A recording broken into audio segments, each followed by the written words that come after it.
नमस्कार, मैं राजीव चौबे और आप देख रहे हैं राष्ट्रीय चेतना न्यूज। आरसीएन में आपका स्वागत है। संधि वचन संपूज्य उसी का जिसमें शक्ति विजय की, इस श्रृंखला की पहली कड़ी आपने देखी। अब अगली कड़ी पे चर्चा होगी। पिछली कड़ी में आपने देखा कि युद्ध से आहत युधिष्ठिर भीष्म पितामह के पास जाकर अपनी वेदना को व्यक्त कर रहे हैं। उनको ऐसा लग रहा है कि युद्ध करके उन्होंने बहुत बड़ा अपराध किया है। अपनी पूरी वेदना जब युधिष्ठिर कह लेते हैं, उसके आगे भीष्म पितामह का जो उत्तर है उसको हम इस कड़ी में ले रहे हैं। करुण हृदय के साथ अपने अश्रुधार से भीष्म पितामह के चरण पखाड़ते हुए युधिष्ठिर ने जो याचना की, उसके बाद उस युग का सबसे बड़ा योद्धा अजय भीष्म, जिसको हराना मृत्यु के भी वश में नहीं था क्योंकि उसे इच्छा मृत्यु का वरदान था, वह योद्धा जिसके सामने उस कालखंड का कोई भी योद्धा कभी नहीं टिका, जिसने कभी पराजय का स्वाद नहीं चखा, वो अजय भीष्म युद्ध और शांति के विषय में क्या कहता है, युधिष्ठिर के आहत मन को किस प्रकार से भीष्म पितामह उस पर मरहम लगाते हैं, ये उनके उत्तर से स्पष्ट होगा। भीष्म पितामह युधिष्ठिर के तमाम प्रश्नों के उत्तर किस प्रकार दे रहे हैं, ये सुनिएगा। अद्भुत वर्णन है दिनकर का। ओज का सबसे बड़ा शक्तिपुंज रामधारी ऋषि दिनकर, युग कवि, राष्ट्र कवि से बड़ा कोई कवि आज तक इस संसार में ओज का नहीं हुआ। दिनकर का एक एक शब्द क्रांति का बीज है। देखिए दिनकर क्या कहते हैं, नीति, युद्ध, शांति, कितने स्पष्ट विचार हैं पितामह भीष्म के, जो आज की पीढ़ी को, नई पीढ़ी को सीखना है और समझना है। भीष्म पितामह युधिष्ठिर से कहते हैं, रुग्ण होना चाहता कोई नहीं, रुग्ण होना चाहता कोई नहीं, रोग लेकिन आ गया जब पास हो, तिक्त औषधि के सिवा उपचार क्या, शमित होगा वह नहीं मिष्ठान से, है मृषा तेरे हृदय की जल्पना, युद्ध करना पुण्य या दुष्पाप है, क्योंकि कोई भी कर्म ऐसा नहीं जो स्वयं में पुण्य हो या पाप हो। सत्य ही भगवान ने उस दिन कहा, मुख्य है कर्ता हृदय की भावना, मुख्य है यह भाव जीवन युद्ध में, भिन्न हम कितने भी रहे निज कर्म से। और समर्थो और भी अपवाद है, चाहता कोई नहीं इसको मगर, जूझना पड़ता सभी को, शत्रु जब आ गया हो द्वार पर ललकारता। है बहुत देखा सुना मैंने मगर, भेद खुल पाया न धर्म अधर्म का, आज तक ऐसा की रेखा खींचकर बांट दूं मैं पुण्य और पाप को। जानता हूं किंतु जीने के लिए, जानता हूं किंतु जीने के लिए चाहिए अंगार जैसी वीरता, पाप हो सकता नहीं वह युद्ध है जो खड़ा हो जाता ज्वलित प्रतिशोध पर। छीनता हो सत्य कोई और तू, छीनता हो सत्य कोई और तू, त्याग तप से काम ले यह पाप है, पुण्य है विच्छिन्न कर देना उसे, बढ़ रहा तेरी तरफ जो हाथ हो। बुद्ध विदलित और साधनहीन को, बुद्ध विदलित और साधनहीन को है उचित अवलंब आका, बुद्ध विचलित और साधनहीन को है उचित अवलंब अपनी आह का। आह कौन निकाले, रोए कौन, गिड़गिड़ाए कौन, जो बलहीन हो। गिड़गिड़ा कर किंतु मांगे भीख क्यों, वह पुरुष जिसके भुज में शक्ति हो। युद्ध को तुम निंद कहते हो मगर, क्या कह रहे हैं धर्मराज से भीष्म, युद्ध को तुम निंद कहते हो मगर, जब तलक है उठी चिंगारियां भिन्न स्वार्थों के कुलसित संघर्ष की, युद्ध तब तक विश्व में अनिवार्य है।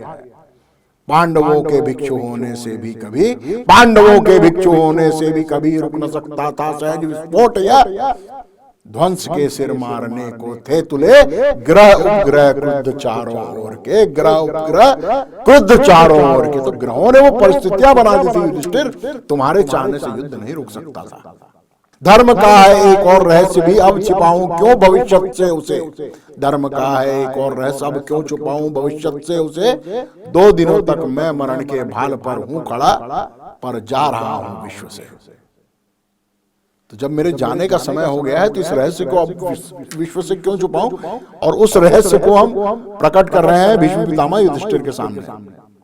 क्या है वो रहस्य? व्यक्ति का है धर्म तप करुणा क्षमा, व्यक्ति की शोभा विनय भी त्याग भी, व्यक्ति की शोभा विनय भी त्याग भी, किंतु उठता प्रश्न जब समुदाय का, किंतु उठता प्रश्न जब समुदाय का, भूलना पड़ता है हमें तप त्याग को, भूलना पड़ता है हमें तप त्याग को। कायरों सी बात कर मुझको जला मत, आज तक है रहा आदर्श मेरा वीरता, जलाकर जाति मंदिर में शूरता की आरती, जा रहा हूं विश्व से चढ़ युद्ध के ही यान पर, कानन में देख हस्ते पुंज मुनि पुंगवों के। अब देखिए क्या दृष्टांत रख रहे हैं, इतना सुंदर दृष्टांत रामधारी से दिनकर बता रहे हैं कि गंगा पुत्र भीष्म युधिष्ठिर के सामने दृष्टांत रख रहे हैं। और दृष्टांत किसका?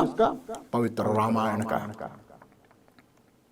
भगवान राम ने जब वन में मुनियों के अस्थि पुंजों को देखा और उन्होंने जब असुरों का वध किया, तब एक विचार कोमल मना वैदेही के मन में आया और सीता ने उनसे जो प्रश्न किया था उसका दृष्टांत रख रहे हैं भगवान राम के उस कथन का भीष्म पितामह युधिष्ठिर के सामने।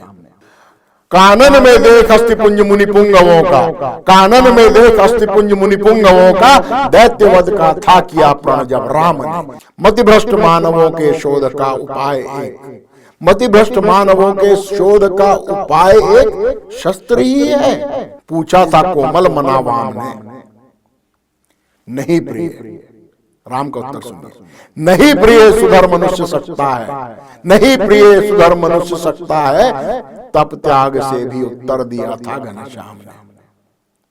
तप का परंतु वश चलता नहीं सदैव, तप का परंतु वश चलता नहीं सदैव, पतित समूह की कुवृत्तियों के सामने। क्या कहते हैं भीष्म? समर निंद है धर्मराज पर, कहो शांति वह क्या है। समर निंदे है धर्मराज पर, कहो शांति वह क्या है, जो अनीति पर स्थिर होकर भी बनी हुई सरला है। अगर अनीति के आधार पर शांति स्थापित है समाज में तो निश्चित रूप से वो पाप है। भय से अगर शांति बनी हुई है, अनीति अर्थात भय के आधार पर यदि शांति बनी हुई है तो वो शांति नहीं है। जहां अभिव्यक्ति की स्वतंत्रता नहीं है, किसी तानाशाह के भय से समाज शांत है तो निश्चित रूप से वो शांति नहीं है। ये बड़ा स्पष्ट बता रहे हैं गंगापुत्र भीष्म। सुख समृद्धि का विपुल कोश, सुख समृद्धि का विपुल कोश संचित कर कल बल छल से, सुख समृद्धि का विपुल कोश संचित कर कल बल छल से, किसी क्षुधित का ग्रास छीन, किसी क्षुधित का ग्रास छीन, धन लूट किसी निर्बल से। कुरुक्षेत्र के पूर्व नहीं क्या समर लगा था चलने, कुरुक्षेत्र के पूर्व नहीं क्या समर लगा था चलने। क्या उदाहरण दे रहे हैं भीष्म पितामह? प्रतिहिंसा का दीप भयानक हृदय हृदय में बलने, प्रतिहिंसा का दीप भयानक हृदय हृदय में बलने। चाहे कौरव हो चाहे पांडव हो, दोनों पक्ष के अंदर प्रतिहिंसा के जो दीप प्रज्वलित हो चुके थे।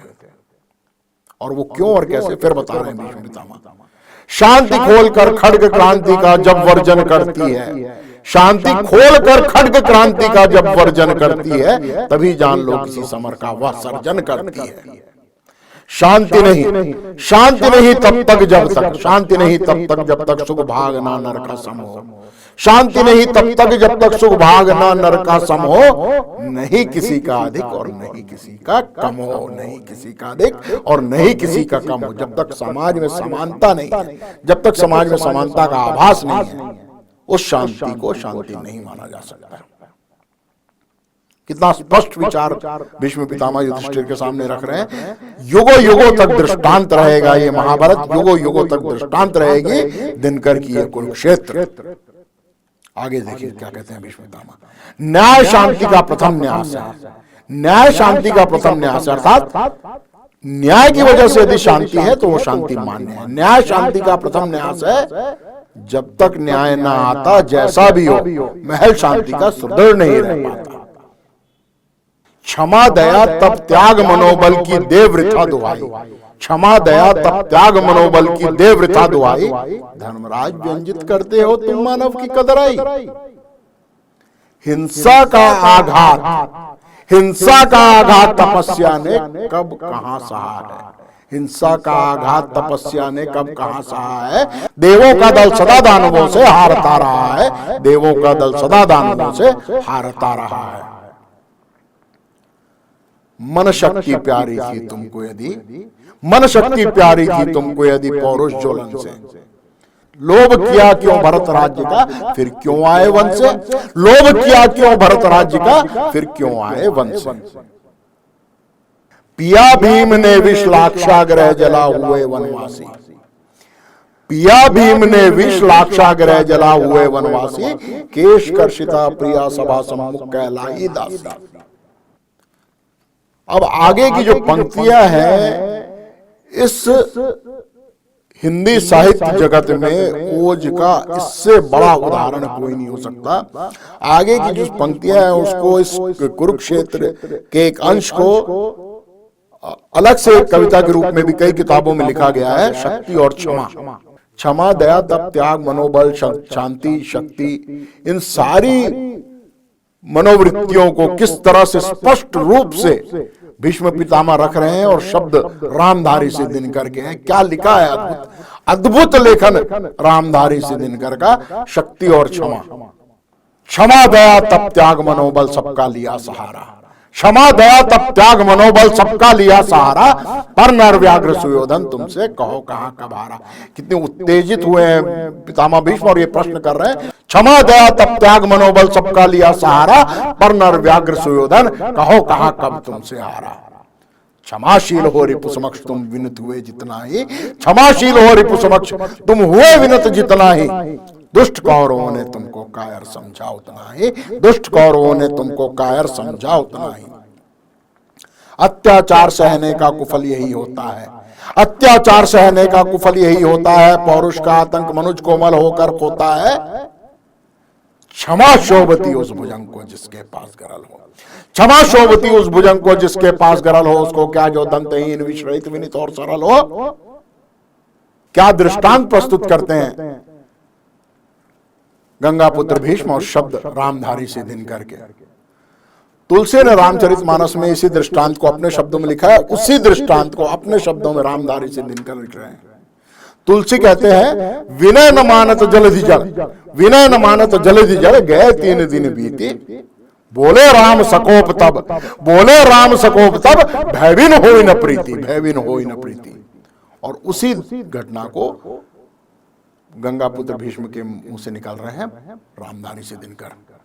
3 दिवस तक पंथ मांगते रघुपति सिंधु किनारे, 3 दिवस तक पंथ मांगते रघुपति सिंधु किनारे, बैठे पढ़ते रहे चंदन उन्हें के प्यारे प्यारे। उत्तर में जब एक भी नाद उठा नहीं सागर से, उत्तर में जब एक भी नाद उठा नहीं सागर से, उठी अधीर धधक पौरुष की आग राम के शर से, उठी अधीर धधक पौरुष की आग राम के शर से। सिंधु देह दर त्राही त्राही करता गिरा शरण में, सिंधु देह दर त्राही त्राही करता गिरा शरण में, चरण पूज दास्ता ग्रहण की बंधा मूढ़ बंधन में, चरण पूज दास्ता ग्रहण की बंधा मूढ़ बंधन में। तो सच पूछो तो, अब क्या कह रहे हैं विष्णु, अंतिम पंक्तियां सुनिए आप। सच पूछो तो शर में ही बसती है दीप्ति विनय की, सच पूछो तो शर वाण शस्त्र, सच पूछो तो शर में ही बसती है दीप्ति विनय की, संधि वचन संपूज्य सीखा जिसमें शक्ति विजय की, संधि वचन संपूज्य सीखा जिसमें शक्ति विजय की।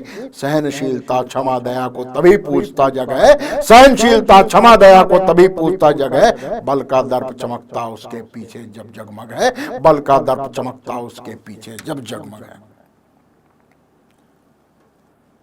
तो देखिए किस तरह से क्षमा दया तप त्याग मनोबल और युद्ध की अनिवार्यता को इतने स्पष्ट शब्दों में खुले रूप से समझा रहे हैं भीष्म पितामह धर्मराज युधिष्ठिर को। परिस्थितियां जो कुरुक्षेत्र के समय, कुरुक्षेत्र के युद्ध के समय थी, आज भी वही हैं और सदैव परिस्थितियां समाज में वही रहेंगी।